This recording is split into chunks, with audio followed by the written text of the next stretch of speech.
অবশেষে ধানের আটিগুলো বাড়িতে নিয়ে আসা হচ্ছে আর যারা আমাদের ধানগুলো কেটে রেখে দিয়েছিল তারাই কিন্তু আটিগুলো বয়ে দিচ্ছিল। সো এভরিওয়ান, আসসালামু আলাইকুম, কেমন আছেন সবাই? আশা করি সবাই অনেক ভালো আছেন। আমিও ভালো আছি আল্লাহ তাআলার অশেষ রহমতে এবং আপনাদের দোয়ায়। আমি রাকামনি আবারও চলে আসলাম নতুন আরেকটি ব্লগ ভিডিও নিয়ে। আর এই ভিডিওতে কি কি কাজ করি সেটাই আজকে শেয়ার করব আপনাদের সাথে। আমাদের ধানের আটিগুলো প্রায় ৮-৯ জন মিলে বয়ে দিচ্ছিল। তাদের একটা দল আছে ৮-৯ জনের, তারা একসাথে ধান কাটে। তারা ধান কেটে আটিগুলো কিন্তু জমির ভিতরেই রেখে আসে। আটিগুলো শুকানোর পরে কিন্তু তারাই আবার আটিগুলো বাড়িতে বয়ে দিয়ে যায়। তাদের মাথায় এত বড় বড় ধানের বোঝা দেখে কিন্তু আমি নিজেই হতবাক হয়ে যাচ্ছিলাম যে তারা কিভাবে আনতেছিল। আসলে তাদের হয়তো অনেক কষ্ট হচ্ছিল। আর তারা এই কষ্টগুলো শুধুমাত্র করে একটা সংসারের জন্য, কারণ একটা সংসার চালাতে কিন্তু ছেলে মানুষের অনেকটা হিমশিম খেতে হয়। ছেলেরা সংসার চালানোর জন্য কিন্তু বাহিরে গিয়ে অনেক ধরনের কাজ করে, সেটা আমরা মেয়েরা কিন্তু বুঝতে পারি না আর বোঝারও চেষ্টা করি না। আর আমরা মেয়েরা কখনোই তাদের কষ্ট বুঝতে পারবো না, কারণ একটা টাকা উপার্জন করার জন্য একটা ছেলে মানুষ যে কি পরিমাণে কষ্ট করতে হয় বাহিরে, সেটা শুধুমাত্র তারাই বোঝে।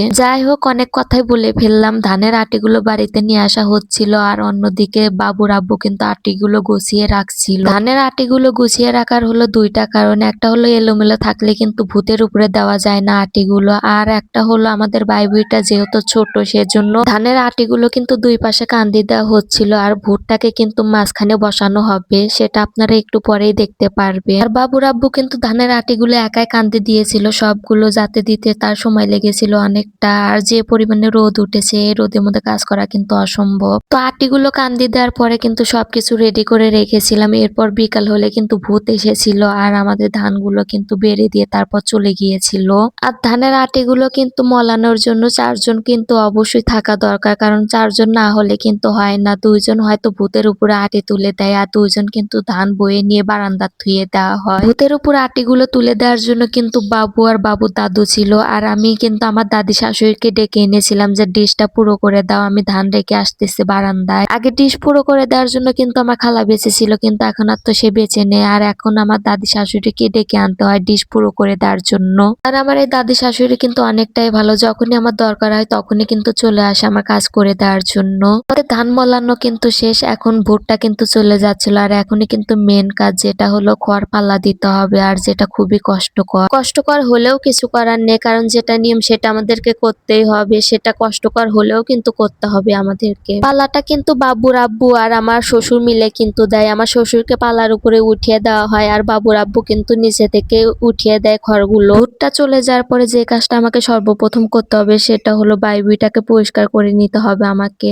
বাইবুইটাকে পরিষ্কার করে আবারও চলে আসলাম ধানের কাছে, কারণ ধানগুলোকে মুরগি ছিটাচ্ছিল, সেজন্য ধানগুলোকে ঢেকে রাখা হবে এখন। আর এই সব ধানগুলোকেই কিন্তু আমরা বিক্রি করে দেব হাটের দিন। কৃষক যে পরিমাণে টাকা এবং শ্রম ব্যয় করে সেই হিসাবে কিন্তু ফসলের দাম একদমই পায় না। একটা জমিতে ফসল ফলানোর পরে সেটাকে আবারও আদর যত্ন করে বড় করতে হয়, সেটার পিছনে অনেক সময় দিতে হয়। সেটাকে আবার কেটে কুটে বাড়িতে আনার পরে যদি ন্যায্য দামে বিক্রি করা না হয় তাহলে আসলে মনটা অনেক খারাপ হয়ে যায়। জমিতে কিছু লাগালাম আর তারা এমনি এমনি বেড়ে উঠবে তা কিন্তু নয়, তাদেরকে বড় করার জন্য অনেক কিছু দিতে হয়, যেমন সার বিষ দিতে হয়। আর এগুলোর দাম কিন্তু অনেক বেশি, সেই হিসাবে কিন্তু ফসলের দাম পাওয়া যায় না। এত দাম দিয়ে সার বিষ কিনে আনার পরেও কিন্তু কৃষক ফসল ফলায়, কারণটা হলো একটাই, সেটা হলো তাদের একমাত্র রোজগারের পথই হলো এই ফসল ফলানো। যত দিন যাচ্ছে ততই কিন্তু কৃষকের মূল্য কমে যাচ্ছে। যাই হোক, অনেক কথাই বলে ফেললাম। এখন ধানগুলোকে আমরা বস্তায় তুলবো, কারণ কালকে হাটের দিন, কালকে হাটে নিতে হবে ধানগুলোকে।